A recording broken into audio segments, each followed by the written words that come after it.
Her clinical demeanor was both stoic and professional. She never even looked up from her clipboard. She just merely consulted her notes and said, "And so, Mr. Jones, how did you injure your knee?" Running from zombies. I beg your pardon. Her head came up and the professional demeanor began to slip away. She looked at me with a mixture of fear and horror and pity. No, I was running from zombies. We had a minor zombie outbreak at summer camp, and they got between me and the flamethrower. And typically, the flamethrower is my second way to deal with zombies. It's a surefire way, no pun intended, to deal with that little problem. I usually prefer a tomahawk. A machine gun is good, but a tomahawk won't jam, to quote a famous author. Now, it's interesting that the actual problem with my knee didn't really come from real zombies. I was running from make-believe zombies. Zombies aren't real, you know. Although based on the latent response time behind the counter at Taco Bell, one might wonder. See, I was running from a bunch of kids pretending to be zombies. They'd invented this game. Basically, it was tag, but tag based on zombies. So if you're it and you tag somebody, they become an it with you, and then you get the multiplying effect of the zombie outbreak. And so I was running from a bunch of kids pretending to be zombies. I moved through a door. I left the tile floor and moved on to the carpet. The friction coefficient changed, and my foot stuck. My leg moved, my foot didn't, and the medial meniscus in my knee was torn. So running from avoiding a make-believe problem can create real-life long-term difficulties. And in fact, that one choice at summer camp, the decision that I would take the zombie threat as real and run from them, has interfered with working out, walking, running, climbing, and Sunday afternoon football. I took the real problem, the fact that I had done something to my knee, and pretended it was no big deal. And halfway into a run, while I was speaking in Pensacola, the meniscus shifted, and I had to actually limp or hobble back to my hotel room. Maybe make-believe should not be the right term. Maybe we should move that term into something called a negative fantasy. You see, this is where we take a course of action, or we avoid a course of action based on what might happen rather than what should happen. We often create unrealistic scenarios about how other people will respond or react, or what circumstances might unfold. And during those evasive maneuvers, running from imagined fears, we end up really hurting ourselves or others. You see, if the zombies catch you at camp, what happens? I'm not sure. The zombies didn't catch me. I still outran them with my wounded knee. But since they aren't real zombies, and most of them are junior high students, the actual potential for harm is probably pretty low. By running willy-nilly from them, as if one's life depended on it, you can tear your knee up. Avoiding actions or choosing actions based on unrealistic thoughts, unrealistic fears, or even doubts is a major critical mistake in the decision-making process. We often let this fear of what might happen or what could happen keep us from, or cause us to avoid, stopping something that should be stopped or initiating something that should be started. Now, I'm not saying that we should not give thought as to what might happen. We should have the ability to project, if this, then this.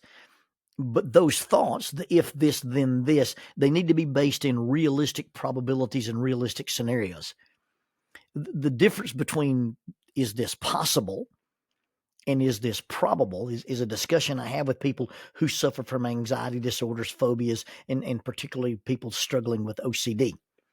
You see, when a person struggles with an anxiety disorder or a phobia or obsessive compulsive disorder, they have a marked difference in that normal realistic fear And what happens is it takes them past those first level of realistic consequences, and the clinical manifestation of OCD and phobias is that the fears that we have always catastrophize the event.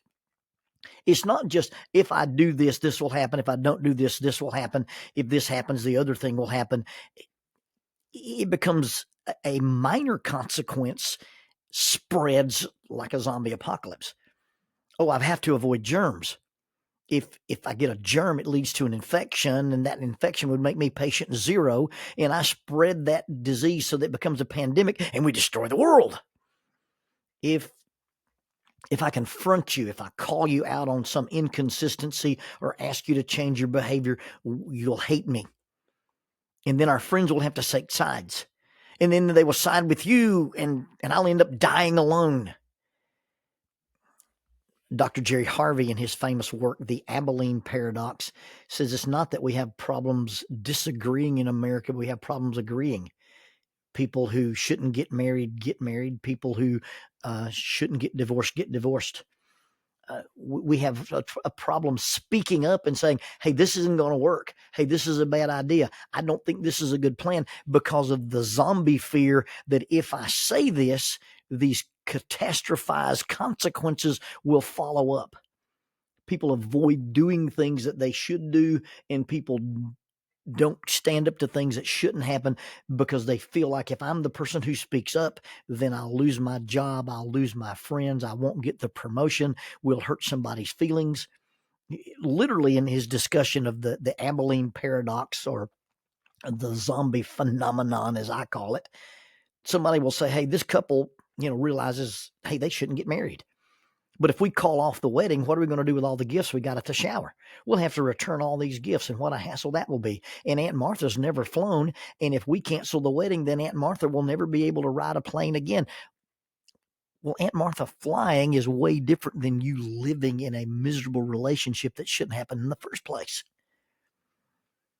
Failing to confront, failing to set limits, failing to ask, failing to speak up or stand up because of false fears keeps good, rational people from acting, and it allows evil to prosper. Choices to do or not to do should be made based on who we are. Choices to do or not to do should be based on what we are, and not based on any consequence, real or imagined. In almost all of the New Testament teachings on interpersonal relationships, the burden for initiation of action is placed on us, and the consequences, the reactions of others, is rarely even considered. If there's unfinished business, if your brother sins against you, you go and tell your brother. If you bring your gift to the altar and remember your brother has something against you, it doesn't say your brother has a legitimate concern. It doesn't say that your brother has a clue. It just simply says there's unfinished business. You leave your gift at the altar and go see your brother. If it is possible, as much as it depends on you, live at peace with all men.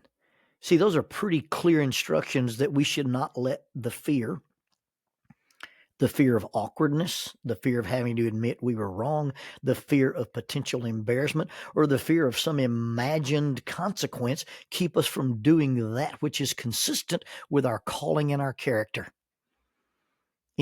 In the zombie incident, I was avoiding a fake problem and ended up creating something very, very real. You can avoid something that is real because of unrealistic reasons. You can avoid something that is real because of unrealistic outcomes or consequences created by your imagination, and end up doing more harm than you can possibly imagine.